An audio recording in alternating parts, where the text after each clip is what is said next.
Hello and welcome to How Curious from KGOU, exploring legends, tall tales, oddities and conundrums from around... I've got my nightgown on, I've got pretty red panties on, and I'm ready to go to bed. Excuse me? Hello? I've got my nightgown on, What? I've got my pretty red panties on, and I'm ready to go to bed. I've got my nightgown on, I've got my really pretty annoying, red and I'm just going to have to panties shut on, it and down. I'm ready to go to... Oh, good heavens, this is How Curious, and I'm Rachel Hopkin. And listeners, I really do apologise for that rude intrusion.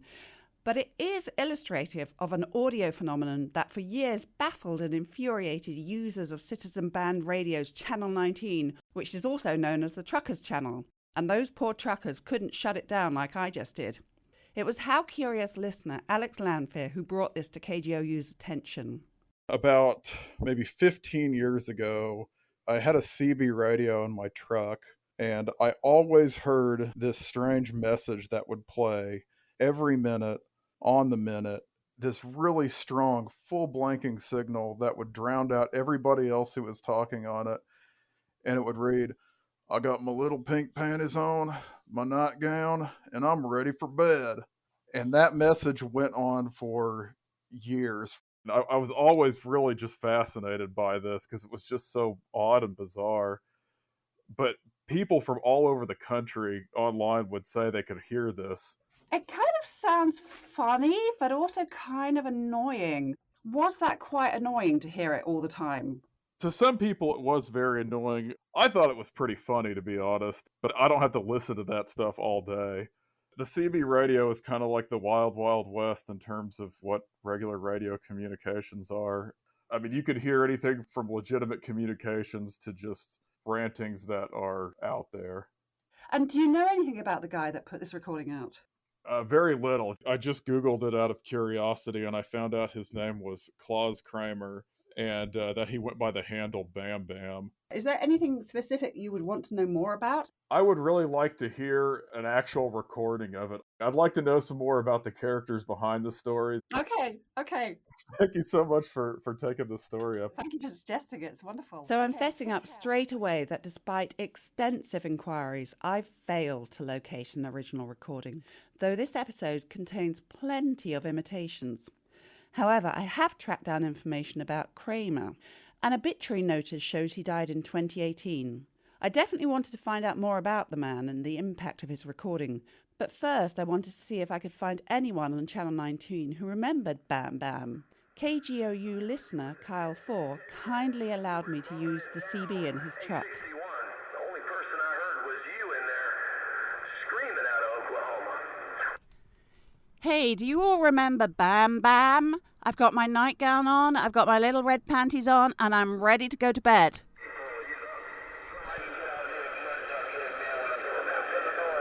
Hey, do you remember Bam Bam? I've got my nightgown on, I've got my pretty red panties on, and I'm ready to go to bed. Can anybody hear me? A woman's voice? I got zero response and felt like a complete numpty. So instead I asked Kyle if the message rang any bells for him. He said he'd heard about it through a friend. We called the friend up. His name is Ryan Barrett. I've got you on speaker there. If I say to you, I've got my nightgown on, I've got my little red panties on, and I'm ready to go to bed, what does that say to you? I got my nightgown on, I got my pretty red panties on, and I'm ready to go to bed. Yep. I thought that might be like a sex trafficking kind of thing, but I heard that thing for years.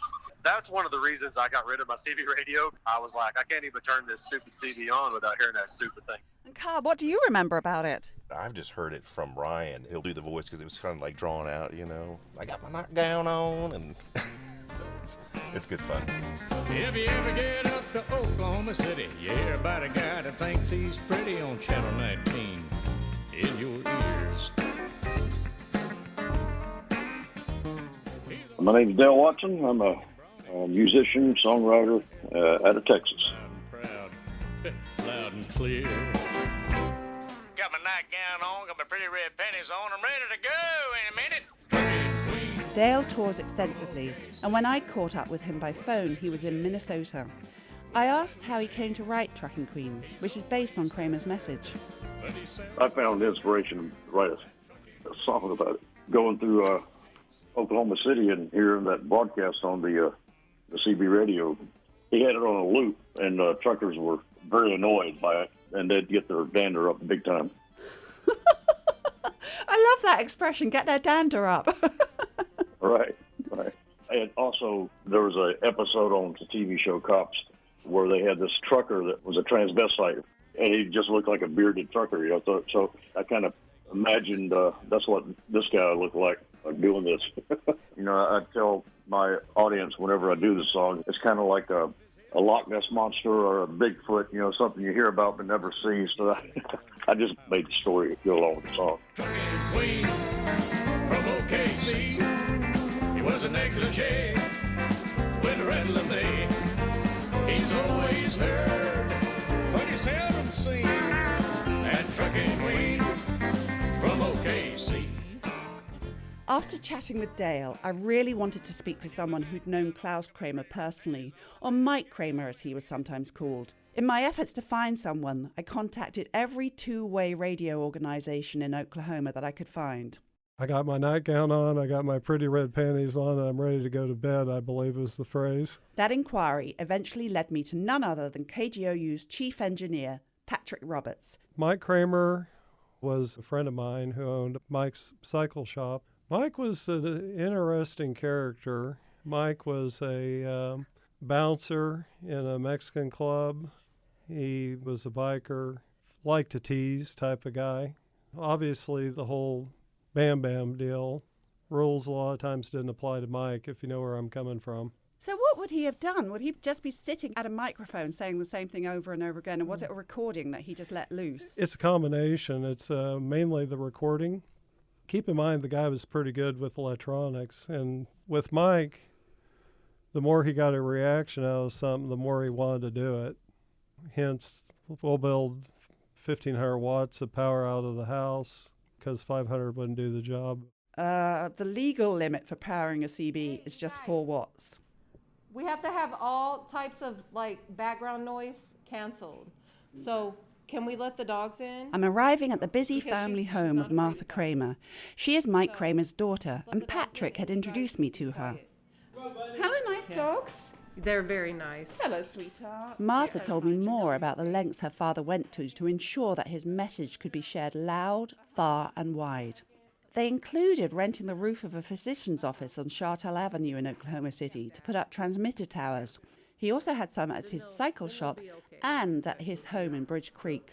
He had a 500-foot tower that was out there, and he offered me $500 if I would climb to the top and put a pair of red panties on the top of it. I got about a fourth the way up of it, and I got so scared I came down.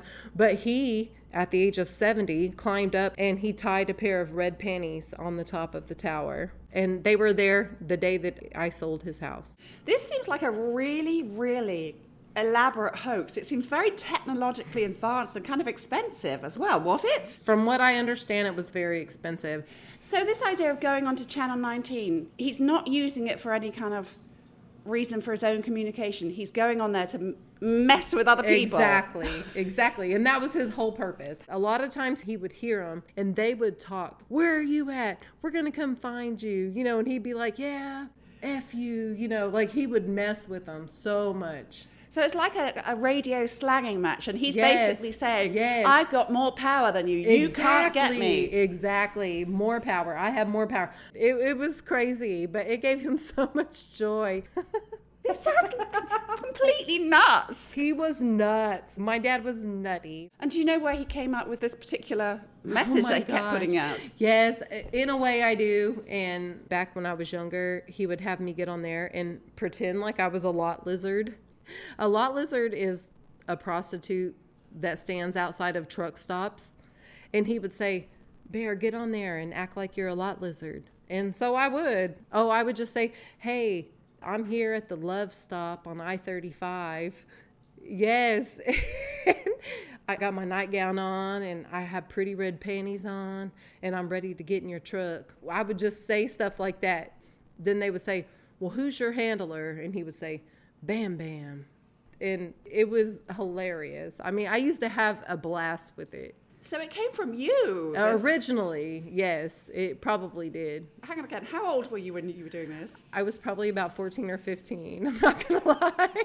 Oh, my God. Yes, yes. Encouraging your teenage daughter to imitate a prostitute may not be standard parenting practice. However, Martha, who is mother of 4 and who has worked as a nurse for over 20 years, insists that the experience brought her no adverse effects, only treasured memories.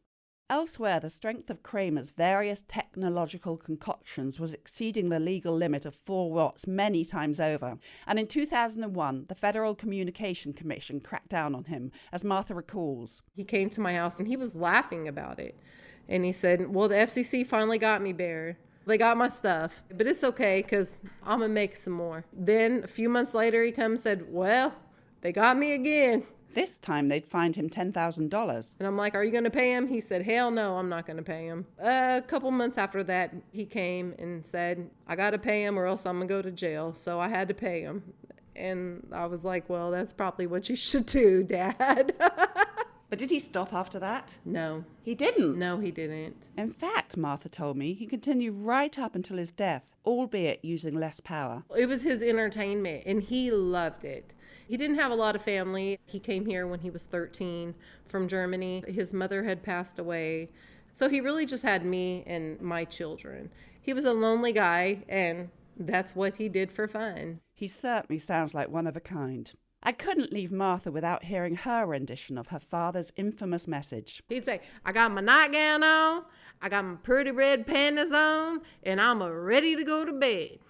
And that's exactly how he would say it. For my money, that version can't be beat. But if you happen to have a copy of the original, please get in touch with us. We'd all love to hear it. That's it for this episode of How Curious. The show is a production of KGOU Public Radio. It's produced by me, Rachel Hopkin, and edited by Logan Layden. David Gray composed our theme music, and I'd like to say special thanks to Mark Klein and Pixabay Sound Effects. Don't forget, if you have an Oklahoma-related question, do email us at curious@kgou.org. Thank you for listening.